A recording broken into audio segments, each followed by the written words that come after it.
किसान भाइयों, मैं अर्जुन सिंह सैनी बीज भंडार। किसान भाइयों, मैं एक जानकारी लेकर के आया हूँ जिसमें किसान भाई बहुत ज़्यादा परेशान होते हैं। किसान भाइयों की फसल में जो है मकड़ी का कीड़ा लग जाता है।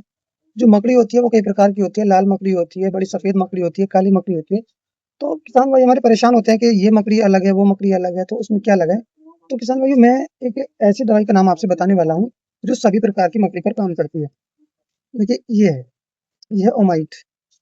तो किसान भाइयों, ये ओमाइट है, ये हर प्रकार की मकड़ी पर काम करती है। धानुका की ओमाइट है। और इसके अंदर प्रोपागेट टेक्निकल होता है जो 57% सीजी होता है। तो ये क्या है कि हर प्रकार की मकड़ी को कवर करती है, मकड़ी छोटी हो, बड़ी हो, सभी प्रकार की मकड़ी को कवर करती है। ओमाइट के साथ में आप कोई फंजीसाइड नहीं लगा सकते और बाकी कोई जो इल्ली के लिए हमें कोई अगर दवाई लगानी है तो हम वो नहीं लगा सकते। तो सबसे पहले तो ये आती है, अगर आपके खेत में केवल मकड़ी मकड़ी है तो आप ओमाइट के लगा सकते हैं, वरना फिर ये सिंजेंटा का सिमोडिस आता है। सिंजेंटा का सिमोडिस क्या है कि ये इल्ली पर, चबाने वाले कीड़ों पर और रस चूसक पर भी काम करता है, किंतु जो सफेद व्हाइट फ्लाई होती है, सफेद मक्खी होती है किसी भी फसल में, उस पर ये काम नहीं करता। बाकी आपको कोई सा भी कीड़ा हो, मकड़ी हो, इल्ली हो या आपका थ्रिप्स हो, इन पर सभी पे ये काम करता है।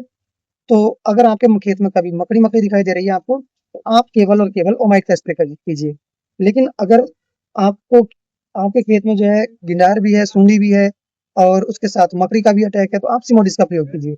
सिमोडिस की जो डोज है वो लगभग 1 ml पर लीटर की होती है और ओमाइट की जो डोज है वो फसल के अनुसार वेरी कर सकती है। जैसे कि आप टमाटर की फसल में लगा रहे हैं तो इसको 1 ml से लेकर के आप 1.5 ml तक लगा सकते हैं। किसान भाइयों, आज मैंने आपको 2 दवाइयों के बारे में बताया। अगर जानकारी आपको अच्छी लगी है तो वीडियो को लाइक और पेज को फॉलो ज़रूर कर लें।